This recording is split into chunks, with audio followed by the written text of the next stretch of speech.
Thank you everybody for joining today's webinar from Phraktion. For those that don't know me by now, perhaps within the Phraktion's network or beyond, I think we maybe have some people dialing in externally today. So I'm Nigel Biswas-Baldwin, co-founder at Phraktion. Again, for those, maybe some feedback. I don't know if you should go on mute, but there we go. But anyway, for those that are not so familiar with Phraktion, very exciting days, actually just finishing our real first year of operation, actually building a network of biopharma functional experts that really can deliver any project or solve any issue that biopharma may face. And really our ultimate goal is begin to change the way that work gets done in pharma. And I think in our first year, actually creating a network of over 300 consultants speaks very well to that. So that's just the background to Phraktion. Just wanted to highlight as well straight up that we are recording this session. Any issues with that, then please dial off if that's not what you want to do in being recorded. So the important part of today, of course, is the webinar presented by Anja Pownell. Anja is an expert partner at Phraktion and also very much an expert in German market access. And as you can see, today's title, Confidentiality versus Transparency, Germany's Drug Price Dilemma Unpacked. So let's Anja really speak to that further through her presentation, but just to lay out that Anja really is a really expert in German market access, of course. But beyond that, having worked with Anja on one or two different projects over the last months, I can say that Anja is a pure pleasure to work with and really exemplar of a fractioneer in the network. So really high billing to Anja today. And so with that, over to you, Anja, to take us through the presentation. Thank you. Thanks, Nigel. Thanks for the nice introduction and for hosting this webinar. And thanks everyone for joining the call today. And I see that you're all interested in the German drug prices and whether it's a confidential or a transparent price. Before I dive into the details of the prices, I just wanted to tell you a bit about myself and why I'm talking about German market access. But Nigel had already introduced me quite nicely. But I've been a freelance consultant for about two and a half years now. Before that, I've worked in a consultancy for 8 years, and I've worked on market access, pricing, reimbursement for pharmaceuticals, also for medical devices. And my special focus really is on German market access. You can probably hear that I'm a native German, so I got into German market access quite quickly because I can read the original documents and so on. So this is how I started out, and now I'm really focusing a lot on Germany and GBA, IQWiG assessments and decisions and so on. And I'm also the owner of a website called GermanMarketAccessSimplified.com, where you can find more information about the German market access system. But I want to dive into the prices today. And I just want to put that into context on the German system. So I'm not going to go through detail of all of this, but I really want to put a focus on where pricing actually plays into the German process. So we're starting on the left-hand side, and we're starting with marketing authorization. So for a drug to receive a regulatory approval, that can happen either at the European level via the EMA, or also at the national level in Germany by two different agencies. It's the BfArM or Paul-Ehrlich Institute. And at that point, when a regulatory approval was received, manufacturers are free to launch from that day onwards in the German market. And what's really special about the German market and why it's so important and attractive for manufacturers is really from that point of launch, you can first of all freely set your price, and there is reimbursement from the day of launch immediately. So that's quite different to many other markets where you might have to go through a HTA first. In Germany, it's reimbursement from the day of launch, and the manufacturer can set that price. At the same time, though, they also have to submit a dossier to the German HTA body, which is the GBA. And the GBA then starts to look at the evidence and to assess that material that's available. They can also ask another institute, which is an independent institute called the IQWiG. And the IQWiG can provide a recommendation on what they think about the evidence. and provide that to the GBA. And that first step takes 3 months in total. And after those first 3 months, the manufacturer also has the chance to provide some statements or their opinion on what the IQWiC has said or what the GBA has hinted at what they will think about it. They're also asking some clinical expert at that point in time. And then the GBA goes and has another 3 months time to assess the evidence, any additional statements that were provided, additional evidence that was provided. And in the end, they come up with an additional benefit for the product. So you've probably heard about the additional benefit assessment in Germany, which is really the equivalent of a HTA or a nice TA and so on. So at that point, when the GBA makes the additional benefit assessment, happens 6 months after the launch of the product. And if they find an additional benefit, there will be price negotiations. So those negotiations are between the manufacturer and the payers. The payers are formed in a group, which is the association that represents all the health insurance funds, which is called the GKVSV, and they come up with a negotiated reimbursement price. This whole negotiation can take another 6 months in total. So the price is only really available after 12 months. If they actually can't agree on a price, they can also involve an arbitration board. That might take another 3 months, and that board simply just sets a price and saying, this will be your reimbursed price. So that would then lead up to 15 months after launch. Independent of when that price was actually set, it is retroactively applied to 7 months. So from 7 months onward, for the rest of the time that the product is in the German market, the reimbursement price applies. This also means that the manufacturer actually has to hold back some money because they have to refund that difference that payers have paid between the price being publicly available or known and negotiated and from 7 months onwards. So that's also something that sometimes can catch manufacturers out, that they have to pay back some of the money to the payers. That's everything in a nutshell, but I just wanted to highlight what we're actually talking about. So this is those last few steps in terms of the reimbursement price. This is the price that we're talking about today when we're discussing confidentiality versus transparency. In terms of how that price is negotiated, there are some rules now that were introduced last year. So since 2023, there is a really strict link between the additional benefit that the GBA has found and the price. So it's only products that have a major or considerable additional benefit, which is the highest additional benefit that the GBA can assign. For those, there are free price negotiations. For all the others, which is the majority of products that have minor, non-codifiable or no additional benefit, the price is always linked to that of an appropriate comparator therapy. And the GBA will determine what is the appropriate comparator. Quite often that's not necessarily what the manufacturer thinks is the comparator. It's also not necessarily what is used in a trial as the comparator. And often that's also the most economical, which simply means the cheapest comparator. So in those cases, the price is strictly linked to that. At most, it's price parity. In some situation, you also see it's below that of the comparator. So that's just to keep in mind how the price is set. There will be a price of a comparator that plays a role.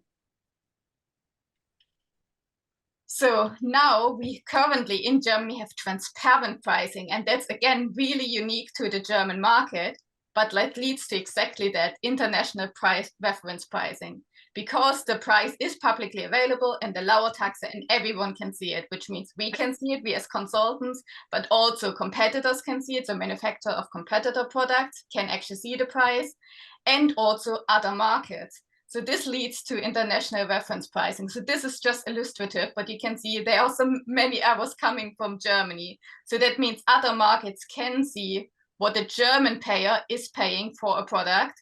And therefore they will say, well, if Germany is paying this, why would we have to pay more? We actually want maximum the same or a bit less because our market is smaller or we are a less strong economy. And this is the problem that manufacturers try to avoid, this international reference pricing, because if you don't achieve the price in Germany that you would like, it has an effect on a lot of markets. It's a global impact.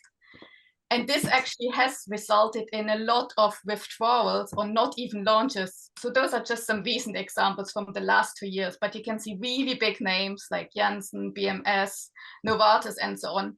have withdrawn products from the German market. So, and those are cancer products as well. So it's not products in diabetes where there's a lot of alternatives available, but we've seen products in lung cancer, in multiple myeloma, in melanoma, for example, where manufacturers have either withdrawn it, so they were going through the process, they didn't agree on a price that they are willing to pay, and they withdrew it from the market, or they didn't even launch in the first place because they already knew the evidence would not get them the price that they want in Germany to then also get as a reference for other markets. So really, in order to protect the sales outside of Germany, they said we'd rather not have any sales in Germany, but have a better price outside of Germany. This obviously can't be in the interest of the German health system because German patients can't then actually get those products. So now they came up with what idea of a solution, which is this confidential reimbursement prices. So there was a draft law, and again, it's just a draft at the moment, which is the Medicine Research Act, or MFG, and this is proposing confidential prices. And this is really to protect products to be in the German system. They said it's been developed in response to complaints over the recent changes in the pricing rules, and it has been requested by the pharmaceutical industry for many, many years. It's the case in most other markets, so they also wanted this to be introduced in Germany. So for several years, over 10 years really, the pharmaceutical industry has requested this, and now there is finally a draft to say, okay, we do also accept confidential reimbursement prices in Germany. The idea is that it's optional for manufacturers, so they can say what is the publicly listed price, which is again transparent, so other markets can refer to this publicly listed price, and then they can have confidential reimbursement prices that would only be known to the payers and the manufacturer, so only a few parties would know that. It's quite similar to probably a pass in the UK or in England. The idea is that this would apply to products or all drugs with new chemical entities that are approved going forward, and they expect that there's about to be 40 drugs per year, and this confidentiality would remain until the data protection is lost.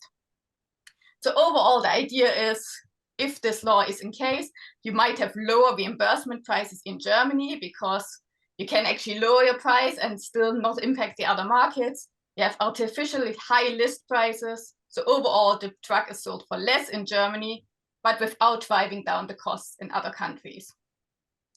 So at this point, I'm going to ask you, is this a good idea or a bad idea? And I'm just going to use those two reactions that should be available on your Zoom. So if you give a thumbs up, then you think it's a good idea, or if you have this surprised face, then that's a bad idea, just based on what I've shown you.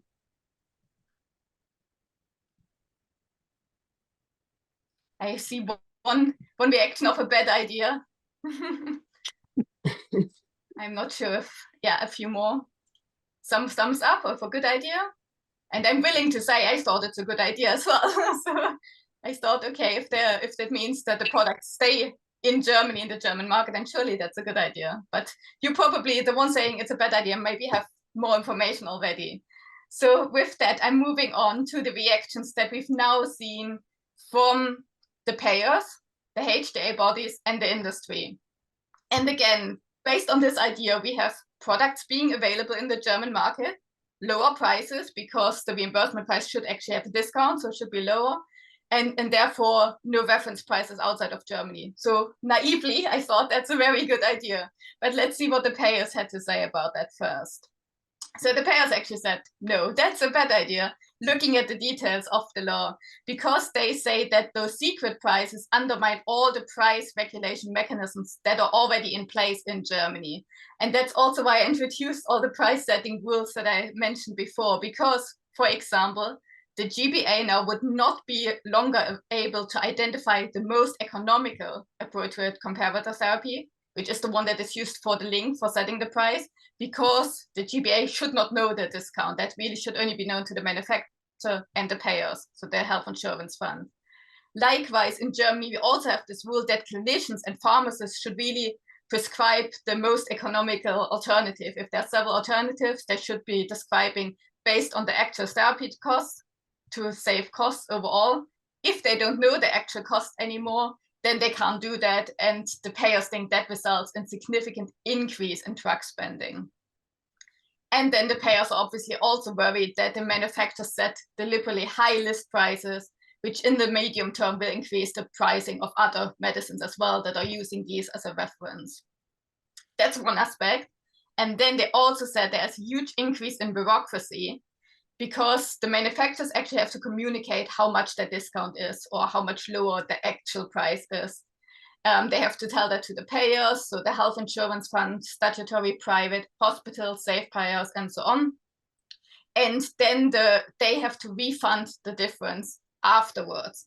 So that means the insurance funds are actually tasked to set up and chase the refunds for each drug. So they need to monitor how much they have paid in the first place, what was the discount, and then ask for that money back. So really, it's a lot of bureaucracy involved in regaining that money. And they estimated for just the 40 drugs per year that was estimated, it would be about 7.7 million in the first year. And then obviously that builds up in the next years as more drugs fall under this scheme. And they also think that the list and the real prices could increasingly diverge, as we might expect. And really, so the extent of the refunds or the money that they have to gather back is getting bigger and bigger and bigger. So really, they're giving manufacturers an interest-free loan. And really so the payers say not all of the SHI funds are actually able to do that and wait for that money to be coming back and recovering.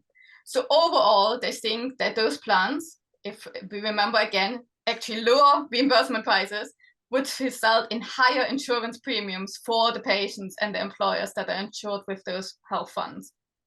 So they say overall, really, the secret prices make the patient care more expensive, but not better, because nothing really changes in terms of healthcare. And then the private health insurance also said really it exclusively serves the interests of the pharmaceutical companies to get a price advantage outside of Germany at the cost of the patients within Germany. So overall, they said that's a very bad idea, at least with the details that this law is including at the moment. HTA bodies, I thought, okay, maybe they are a bit more accepting of this and thought it's a good idea, but overall, they also say it's a bad idea. And really, the reasons are the same. It's a significant additional expenditure, bureaucracy as well.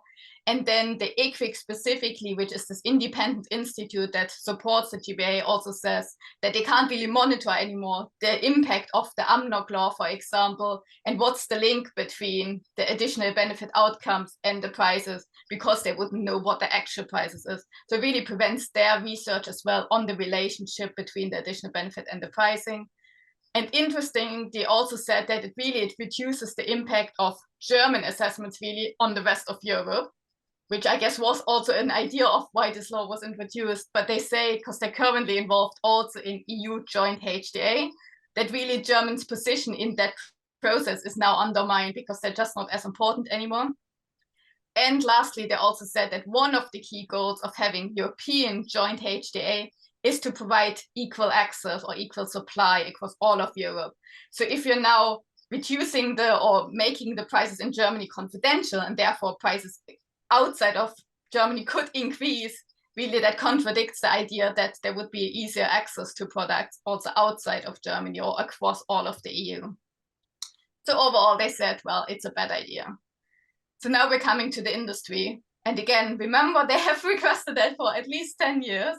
And here we have mixed responses as well. So we have, I found one supportive argument, which was the deputy president of one of the association of manufacturers in Germany. And they said, I don't really understand the level of outrage. Transparent reimbursement prices exist virtually no other country in the world.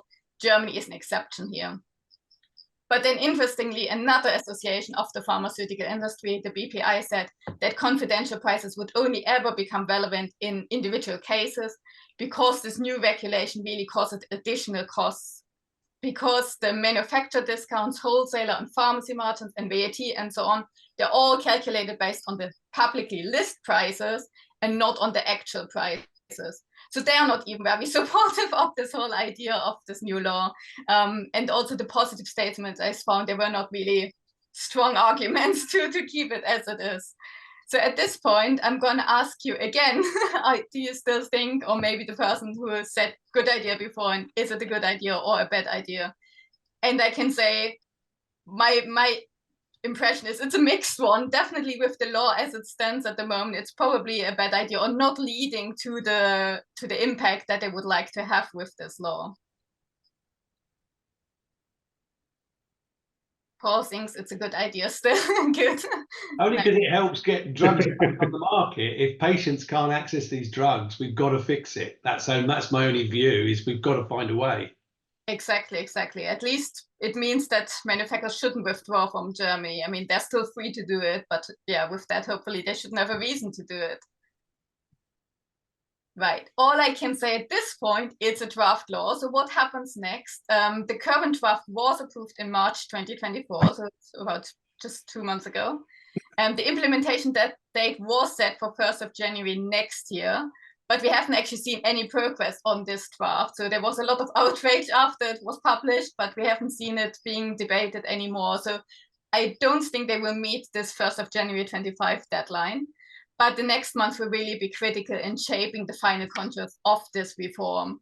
And experience has shown there can be significant changes over the next 2 months during the political discussion. It could even be scrapped altogether, and hopefully they find other ways of keeping the products on the German market.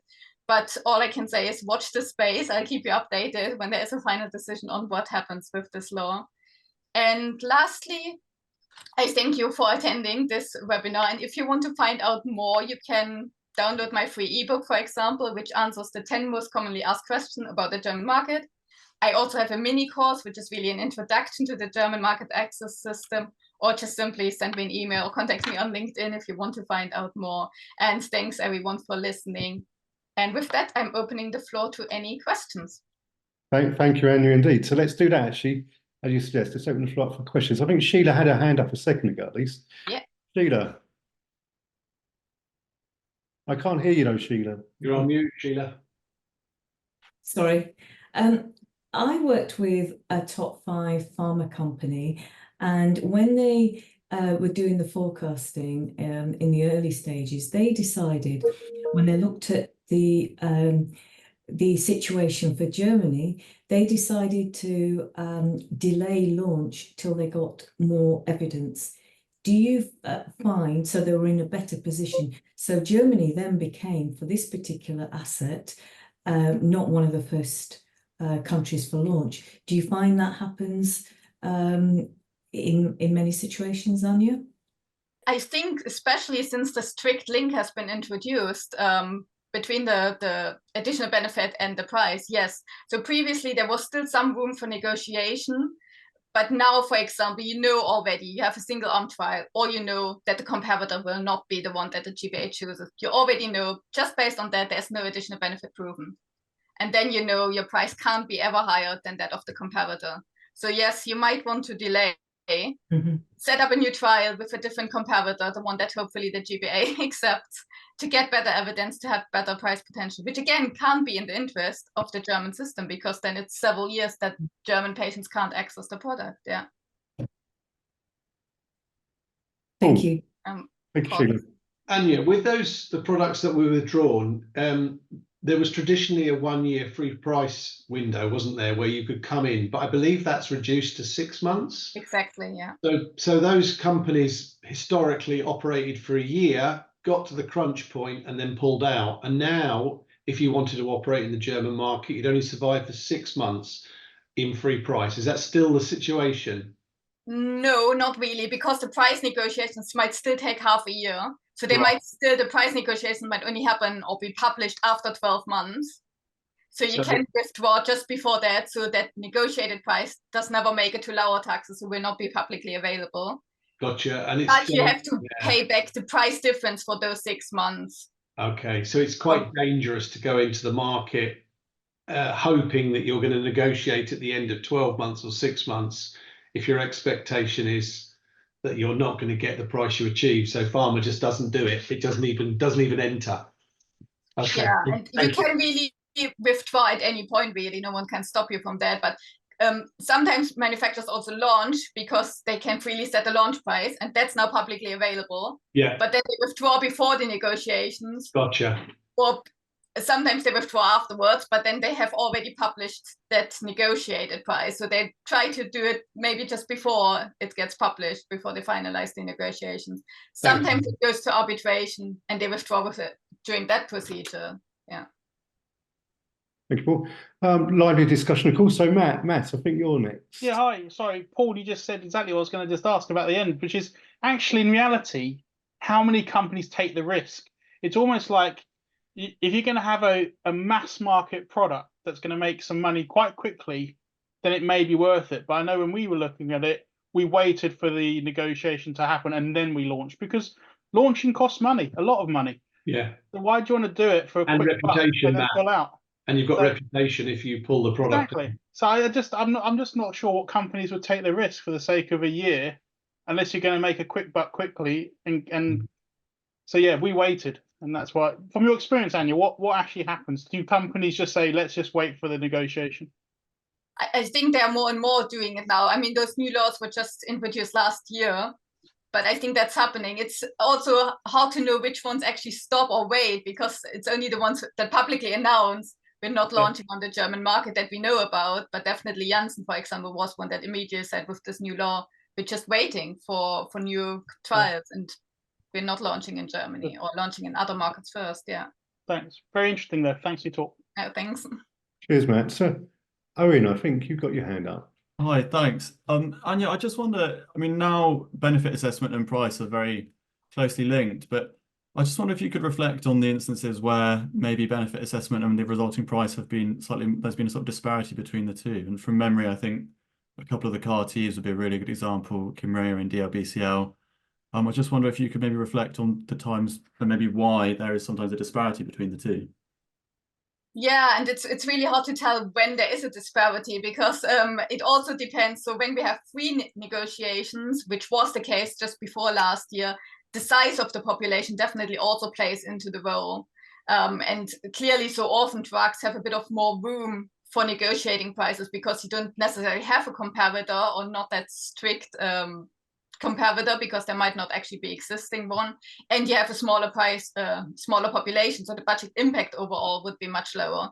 So I think for those, we see a much bigger range of negotiated prices there. But now it's really only those that have a major or considerable additional benefit, which have free price negotiations. I should mention the CAR-Ts, or a lot of them were orphan drugs, and for orphan drugs, which I didn't show in this graph, they go through or they only need a abbreviated dossier, where you don't need to submit comparative evidence. For orphan drugs, you can have single-arm trials, for example, and you always get at least a not quantifiable additional benefit. So historically, that always sets you up at a better position for price negotiations. It's only since last year that now not quantifiable additional benefit still only means price parity at most with the appropriate comparator. So when we saw the CAR-Ts, that was an orphan drug assessment where there was more room for free negotiations before this new law was introduced. Interesting. Thank you. That's great. Thanks, Owen, for the question. Steve, I think you're next. I've Hi, got Steve. a couple of questions just to check that these new laws cover devices as well as the molecules as well.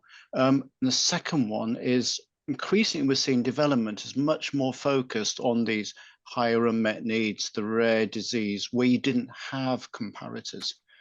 Are we shooting ourselves in the foot? Are we going to set ourselves up for that US high list price, advertised price, political games, 50% rebates debate? What do you think is going to happen? Well, so answer first question. So the first question is easy. So no, it doesn't apply for medical devices. This is just for drugs that goes through the UNPACT process. There is a different process for medical devices, but nothing in terms of price negotiation. So no, luckily for medical device manufacturers, that doesn't apply for them. Yes, so that might be a case that it could go in the direction of very high dispersion or dispersion between the list prices and the actual confidential reimbursed prices. And I think that was one of the worries of the payers as well. If that law really would come to fruition as it is set out now, that could be the result. But I think there's so much opposition to it as it stands right now that maybe we don't see it in that way. And you mentioned as well rare disease and so on. So again, that falls under the orphan drug assessment, which guarantees you at least a not quantifiable additional benefit. And for those ones, I should also mention it's only when there are sales that are more than 30 million in a year, they would have to go through the proper full assessment where they then need comparative evidence. And we've seen just a few where really the outcome was actually detrimental because it went down to no additional benefit because they only had the single arm trial. But in most cases, you make your forecast and you see if you fall under this 30 million. If you were close to that margin, you probably want to prepare a comparative trial really as quickly as possible. Thank you. Thanks, Steve. Paul, you have your hand up. Well, I think Steve's question is the perfect segue as to this is a problem if you can't negotiate your price because your data set is insufficient. If we think you've given us good examples, Anja, of products that never made it, probably because the manufacturer couldn't negotiate the price they wanted. That's the obvious outcome of what happened. What we're learning, and Bruce and I are involved, a number of partners are involved working with different companies at Phraktion, is the more homework you do early, the better you design your phase 3, the more you do on real world evidence, the fact you do replicate studies, the fact you put in additional endpoints that match the payer's requirements, hopefully it means you arrive to market with the right ability to negotiate the price you can publicize in Germany. So I suppose we could argue that the industry is complaining loudly, but if they did their work properly, they wouldn't actually land in a situation where they were forced to withdraw the drug. Catch and draw. Or Paul, can I add, or you de-risk your strategy up front by maybe just doing, say, a US phase 3 first, see what you get, and at that point decide, but then you've got your limited IP, and that's all changing as well. True. I mean, yes, you are on an 11-year patent cliff, aren't you, basically? So you haven't got a lot of time, but we've always traditionally wanted to get into Germany because Germany's always been a big important market, and it was a treasure market for Europe to get there and get it running. So I think we should be doing everything we possibly can to improve our chances. They call that develop for market access rather than regulatory approval. Paul, so yeah, the reimbursable file, as it was called at GSK. You know, if you remember Andrew Whitty saying we don't just want file products that we can get regulatory approval on, we want them to be reimbursable. So I suppose that's what we're trying to achieve, and people like Anja and a number of other partners have the information to help companies sort of iron some of these problems out. You know, even big pharma gets it wrong, so it just shows you. Yeah. What I should also add sorry Sanjay, I just add something quickly. What I should mention for Germany, which might be different from other markets as well, is that you have separate HTA payer or HTA decision makers and payers. So while in other markets you might want to say, can we have this price and we are also producing more evidence and then we come back to you. Here it might be the GBA saying we want to be assessed in several years based on that study, but they're not the ones that you negotiate your price with. So they're separate entities, which again might make it more complicated than we see it in other markets. Sanjay, you had a question. Yeah, so maybe I missed your earlier part, but since all your customers, when this decision was being pursued, were not in favor of differential pricing, I don't know what was the reason of actually taking this further in the decision-making process? I don't understand. Was this tested out in the market before they actually ruled out or taken that decision? Well, so it has been under discussion for years. So the pharmaceutical industry always wanted it or suggested it. And it's now that our current health minister has said, okay, we want to make the German market more attractive for pharma. And there are several other laws that are also ongoing to bring pharma back to Germany. They're making it easier to set up clinical trials, for example, in Germany. So he really wants to do everything to make it as attractive for pharma as possible. So I think that's why he now basically accepted that request that has been asked for several years. But since that was published now, this draft law, there was a lot of feedback and negative opinions based on it. So we will see what happens actually in the end. Okay, and the second follow-on question is, if you have a follow-on indication for the drug that's already priced, if the new law takes into effect, will that impact the new pricing if the new indication is probably of higher value?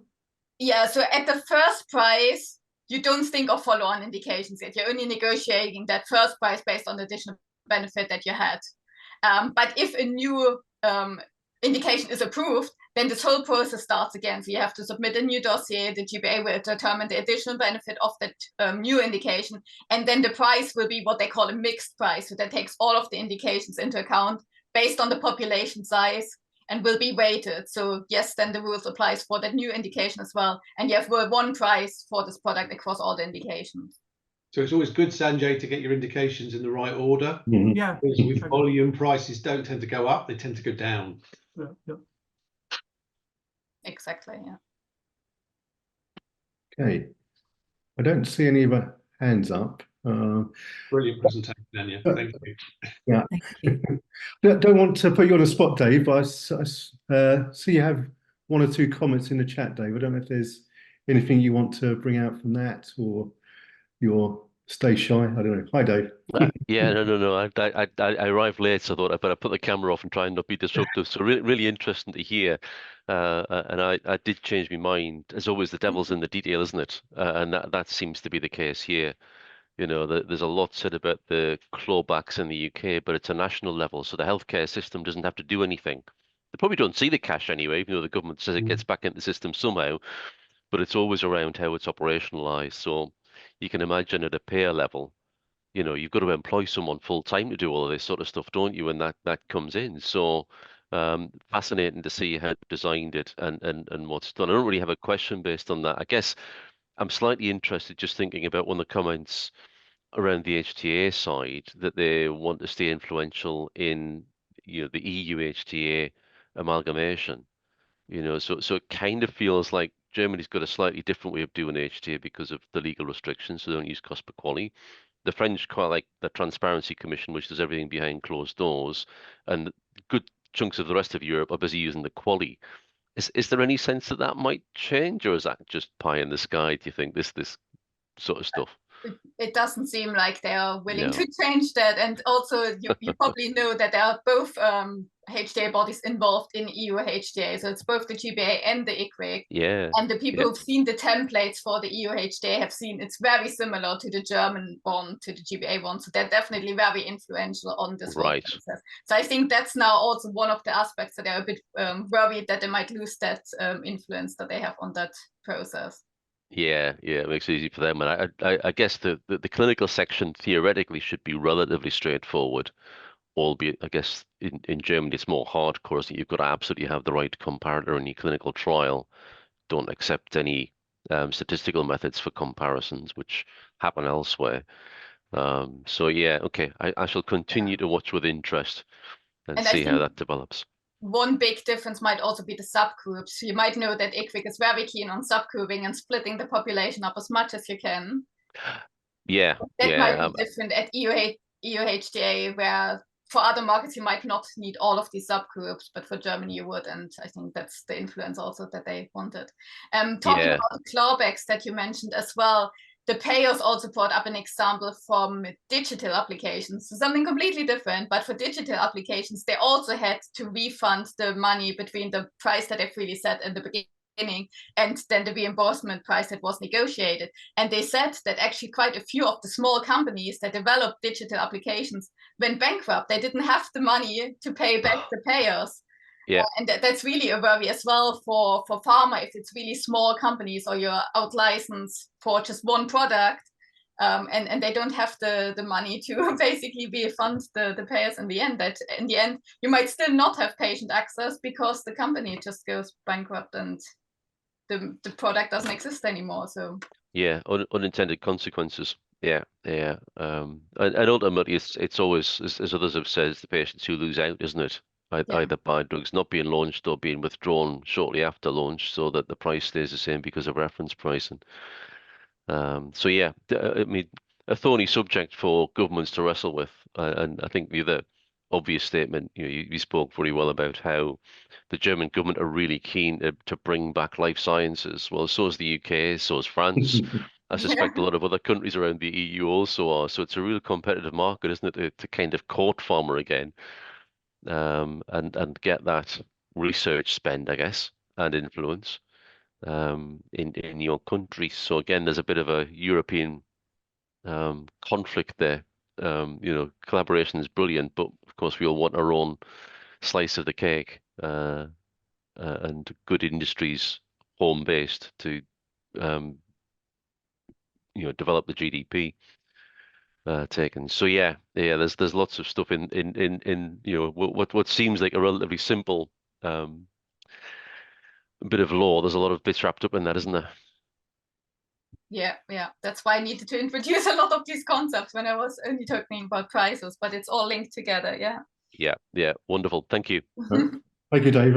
I think for balance, I think possibly a French colleague, Gail, has pointed out that the French don't do its appraisal behind closed doors. So, sorry, that's a historical inaccuracy then. Thank you for the correction.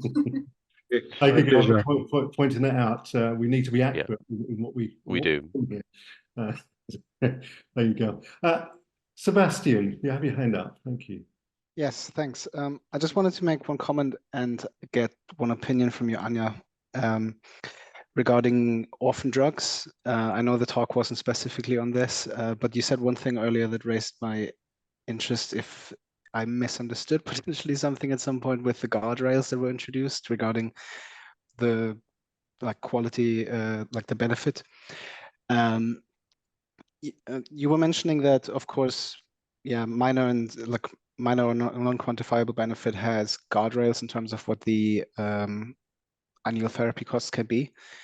Now, for orphan drugs, appropriate comparator therapies are not set by the GBA because essentially by default they don't have any, being orphan, and therefore, do those guardrails in your have you seen them be applied?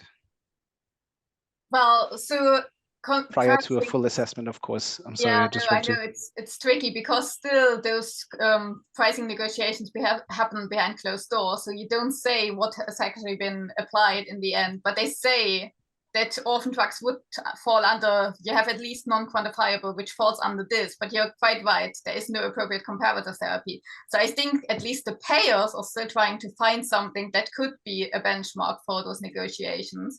And so here we have really a different ones, so patent protected that are previously assessed by the GBA versus those that are not assessed. And at most you can really get price parity. So in the interest of the payer's interest will be to find something that they call a comparator, which is quite low priced because then the new product can also only have the same price.